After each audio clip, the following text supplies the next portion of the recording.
नमस्कार। नवनीतकम homeo clinic के इस चैनल पर एक बार फिर से आप सभी का हार्दिक स्वागत है। आज हम बात करेंगे हाइपोथायरॉयडिज्म पर और इसकी कुछ संभावित होम्योपैथिक मेडिसिन। थायराइड ग्लैंड हमारे नेक के सामने जो ये प्रोमिनेंट भाग होता है, इसे हम एडम एप्पल बोलते हैं। ठीक इसके नीचे एक तितली की आकृति की ग्रंथि होती है जो दो हार्मोन को सिक्रीट करती है। पहला T3 यानी ट्राईआइडोथायरोनिन, दूसरा T4 यानी थायरोक्सिन। तीसरा एक हार्मोन होता है TSH यानी थायराइड स्टिमुलेटिंग हार्मोन, जो पिट्यूटरी ग्लैंड सिक्रीट करती है, जो नॉर्मल फंक्शनिंग हमारी थायराइड की जो है उसको रेगुलेट करती है।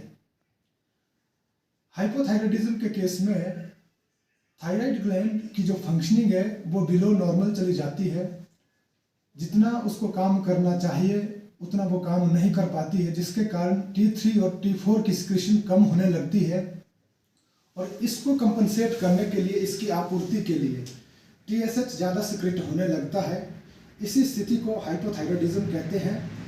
इनिशियली जब हम थायराइड किसी पेशेंट का सस्पेक्टेड पेशेंट में चेक करवाते हैं तो उनमें सिर्फ TSH बढ़ा हुआ मिलता है और T3 और T4 नॉर्मल होता है। लेकिन समय के साथ अगर वो समय पे ट्रीटमेंट नहीं करवाते हैं या फिर किसी कारण से उनका केस अनडायग्नोज्ड रहता है तो उस स्थिति में हमें TSH तो बढ़ा हुआ मिलता है लेकिन T3 और T4 भी फिर कम हुआ मिलता है। आइए अब बात करते हैं इसके कारणों की। कारण में सबसे पहले हम देखते हैं आयोडीन एक मुख्य घटक है T3 और T4 बनने के लिए। अगर ये आयोडीन शरीर में कम हो जाता है, इसके कारण भी हमें हाइपोथायरॉयडिज्म हो सकता है। सेकंड, हाशिमोटो डिजीज या फिर हाशिमोटो थायरोइडाइटिस। ये एक ऑटो इम्यून डिजीज होती है। इसमें क्या होता है कि जो हमारे बॉडी के कुछ ऐसे एंटीबॉडीज हमारी बॉडी प्रोड्यूस करती है जो हेल्दी जो थायराइड ग्लैंड की जो सेल्स है उनको डिस्ट्रॉय करना या ख़त्म करना शुरू कर देती है, जिसके कारण अल्टीमेटली फिर जो हमारी थायराइड ग्लैंड की जो नॉर्मल फंक्शनिंग है वो अल्टर करती है। थर्ड, हम देखते हैं अगर किसी कारण से थायराइड ग्लैंड को हमें ऑपरेट करना पड़े, इससे भी बुरा प्रभाव पड़ता है T3 और T4 की प्रोडक्शन पे या थायराइड ग्लैंड की फंक्शनिंग पे।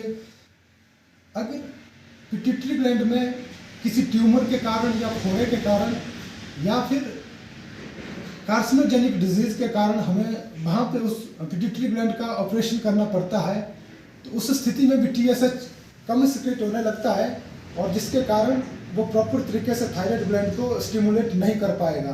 तो इससे भी हाइपोथायरॉयडिज्म के चांसेस ज़्यादा होते हैं। इसके साथ अगर किसी पेशेंट में लगातार स्ट्रेस रहता है, अंडर स्ट्रेस वो रहता है, तो उसमें भी थायराइड होने के चांसेस रहते हैं।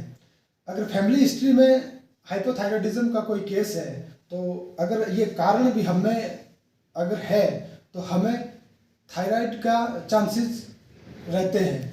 अब बात करते हैं इसके साइन एंड सिम्टम की। तो सबसे पहले पेशेंट को थकान महसूस होने लगती है। इसके साथ पेशेंट का वजन बढ़ने लगता है, वेट गेन करता है पेशेंट और हाथ पैर में सोजिश आनी शुरू हो जाती है। फेस पे मॉर्निंग टाइम में अगर वो देखता है तो उसमें स्वेलिंग होना शुरू हो जाती है, पफीनेस महसूस करता है।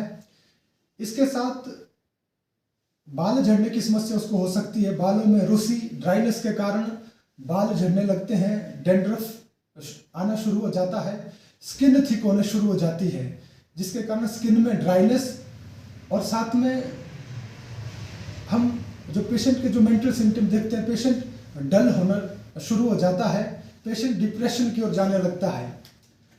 गले में हम देखते हैं कि पेशेंट को ऐसा लगता है कि कुछ फंसा हुआ है जिसके कारण उसको बार बार खांसना पड़ता है उसको रिमूव करने के लिए। आवाज़ उसकी बैठना शुरू हो जाती है यानी हॉर्सनेस ऑफ वॉइस। साथ में जुकाम जैसे सिम्टम उसको बने रहते हैं। हार्ट पे इसका बुरा प्रभाव पड़ता है, हार्ट की जो हार्ट रेट है वो कम होने लगता है। आंतों की गति धीमी पड़ती है जिसके कारण हमें कब्ज हो सकती है।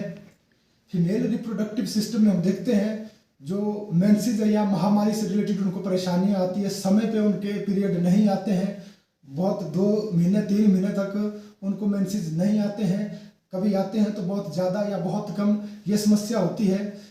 प्रजनन पे बुरा प्रभाव पड़ता है, प्रेगनेंसी कंसीव करने में या कैरी करने में दिक्कत हो सकती है, जोड़ों में दर्द होना शुरू हो जाता है, मांसपेशियों में दर्द रहता है, अकड़न के साथ पूरे शरीर पे थोड़ा थोड़ा दर्द पेशेंट को बना रहता है।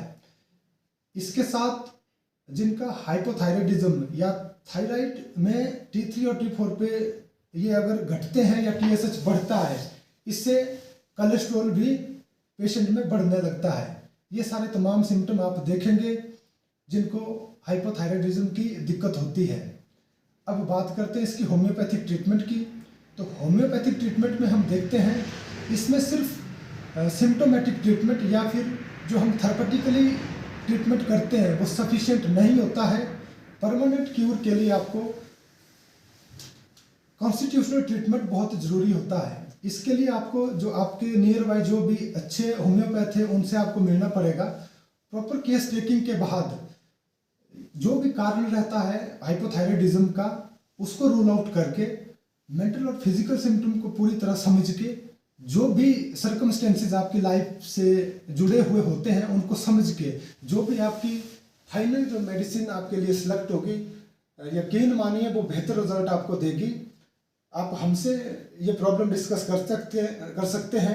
कमेंट सेक्शन में हमें कमेंट करके इस प्रॉब्लम से रिलेटेड मैसेज कर सकते हैं। अब बात करते हैं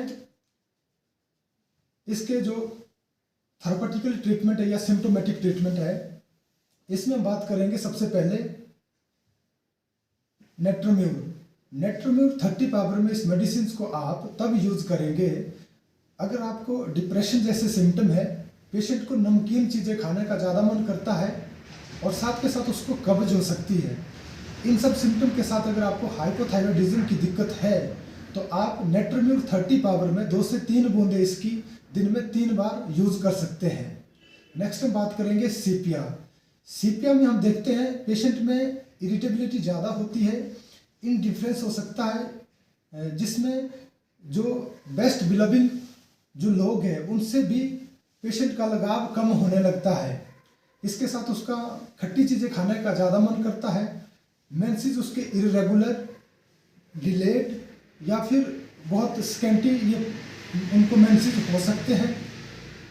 इसके साथ अगर हार्मोनल चेंजेस के कारण उनको मेंस्ट्रुअल इरेगुलरिटीज रहती है, ये भी उनकी ठीक हो जाएगी। अगर इन सिम्टम के साथ पेशेंट में हाइपोथायराइडिज्म की कंडीशन है तो वो सीपिया 30 पावर में 2 से 3 बूंदे दिन में 3 बार इस मेडिसिन को यूज कर सकते हैं। नेक्स्ट हम बात करेंगे कैलकेरिया कार।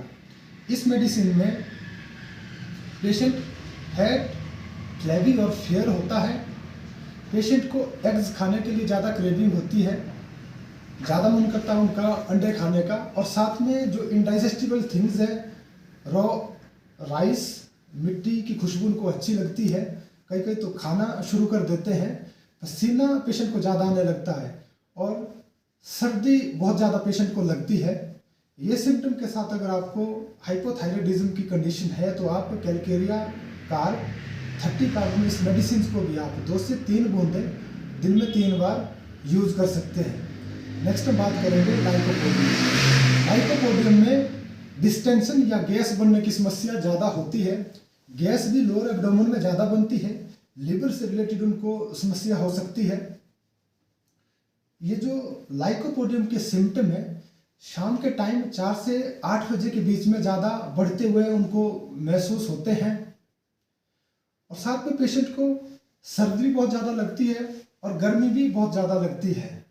अगर ये सिम्टम पेशेंट में रहता है तो लाइकोपोडियम कलाबेटम 30 पावर में 2 से 3 बूंदे या फिर पिल्स में इस मेडिसिन को मिक्स करके 5 पिल्स दिन में 3 बार आप यूज कर सकते हैं। नेक्स्ट हम बात करेंगे ब्रोमियम। ब्रोमियम में पेशेंट को गर्मी बहुत ज़्यादा लगती है, पसीना ज़्यादा आने लगता है और डेप्थ वेदर में उसकी परेशानियां बढ़ने लगती है। थोड़ा सा अगर वो चलने फिरने लगता है, एक्सरसाइज करता है, मोशन में आ जाता है, उससे वो बेटर फील करता है। इन सब सिम्टम के साथ पेशेंट में अगर हाइपोथायराइडिज्म है तो वो ब्रोमियम 30 पावर में दिन में 4 बार इस मेडिसिन को यूज कर सकते हैं। नेक्स्ट हम बात करेंगे आयोडम। इस मेडिसिन में पेशेंट को गर्मी ज़्यादा लगती है, और साथ में पेशेंट अगर अच्छे से खा पी रहा है तो पेशेंट तब भी वेट गेन नहीं करता है, यानी उसकी जो फ्लैश है वो लूज होने लगती है। ऐसी परिस्थिति में आप देखते हैं ये बिल्कुल कॉन्ट्राडिक्टरी है। थायराइड में हाइपोथायराइडिज्म के केस में जनरली हम देखते हैं उनको वजन बढ़ना शुरू हो जाता है, उनका वेट गेन होना शुरू हो जाता है। अगर ऐसी स्थिति में अगर आपका हाइपोथायराइडिज्म का आपका केस है तो आप आयोडन 30 पावर में इस मेडिसिन को भी 4 घंटे के गैप में दिन में 4 बार यूज कर सकते हैं। नेक्स्ट हम बात करेंगे पायरोजीनियम। इस मेडिसिन में पेशेंट को अगर फीमेल पेशेंट में एबॉर्शन की हिस्ट्री है, साथ में हाथ पैर में सोजिश आ रही है, चेहरा उनका पफी या फिर स्वेलिंग महसूस होती है उनको चेहरे पे, तो आप पायरोजीनियम 1 mg पावर में वीकली इसकी 3 डोजेज आप यूज कर सकते हैं। नेक्स्ट मेडिसिन है ट्यूबरकुलाइन। यह मेडिसिन हाइपोथायराइडिज्म के केस में आप इंटरकुरेंट रेमेडी की तरह यूज कर सकते हैं। या अगर आपको सर्दी बहुत ज़्यादा लगती है, सर्दी जुकाम के सिम्टम अक्सर आप में बने रहते हैं, तो ऐसे केसेस में आप जो भी इंडिकेटेड मेडिसिन यूज कर रहे हैं उस मेडिसिन के साथ आप फोर्टनाइटली या फिर 15 दिन के गैप में 3 डोजेज ट्यूबरकुलाइन की यूज कर सकते हैं। नेक्स्ट मेडिसिन है ग्रेफाइटिस। इस मेडिसिन में पेशेंट फैट फ्लैबी और वजन उसका बढ़ने लगता है, ओबेसिटी होती है, और साथ में उसको स्किन से रिलेटेड दिक्कत ज़्यादा होती है। पेशेंट में कब्ज हो सकती है, और साथ के साथ अगर वो म्यूजिक सुनता है, गाने सुनने से उसकी दिक्कत बढ़ने लगती है। ऐसी स्थिति, इन सब सिम्टम के साथ अगर आपको हाइपोथायराइडिज्म की दिक्कत होती है तो आप ग्रेफाइटिस 30 पावर में 2 से 3 बूंदें इस मेडिसिन की आप यूज कर सकते हैं। सबसे जरूरी मेडिसिन है थायरोडिनम 3x। इन सारी मेडिसिन के साथ जो भी आपकी सिम्टोमेटिकली मेडिसिन है या भी जो भी आपकी कॉन्स्टिट्यूशनल ट्रीटमेंट है, उस मेडिसिन के साथ आप इस मेडिसिन को यूज कर सकते हैं। थायरोडिनम 3x की 2 गोलियां सुबह दिन शाम, या फिर इसी मेडिसिन की 1 mg पावर में फोर्टनाइटली 15 दिन के गैप में आप 2 से 3 बूंदे रेगुलरली यूज कर सकते हैं। आप देखेंगे समय के साथ जो आपका बढ़ा हुआ जो थायराइड है वो कम होना शुरू हो जाएगा। साथ में साथियों, मैं इस वीडियो के माध्यम से आपको क्लियर करूंगा, बहुत सारे पेशेंट की ये कंप्लेन होती है या क्वेरीज होती है, जो फ्रेश केसेस होती है हाइपोथायराइडिज्म के, वो तो होम्योपैथिक ट्रीटमेंट के लिए आते हैं, लेकिन जो ऑलरेडी एलोपैथिक मेडिसिन यूज कर रहे हैं उनके लिए, उनके मन में ये क्वेरीज रहती है कि वो भी क्या होम्योपैथिक मेडिसिन शुरू कर सकते हैं और उनका जो बढ़ा हुआ TSH लेवल है वो घट सकता है।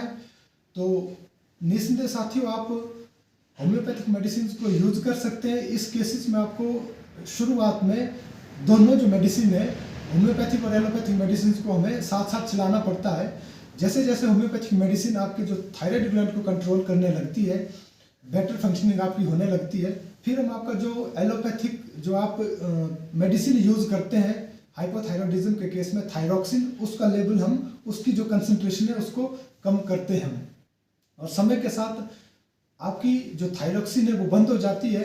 ये एक बेहतर ऑप्शन है आपके पास। अगर आपका होम्योपैथिक मेडिसिन से बढ़ा हुआ जो TSH लेवल या हाइपोथायराइडिज्म की आपकी जो कंडीशन है वो ठीक हो जाती है, तो ये बहुत इफेक्टिव है। क्योंकि अक्सर आप देखते हैं जो एलोपैथिक मेडिसिन है वो आपको लाइफ लॉन्ग यूज करनी पड़ती है।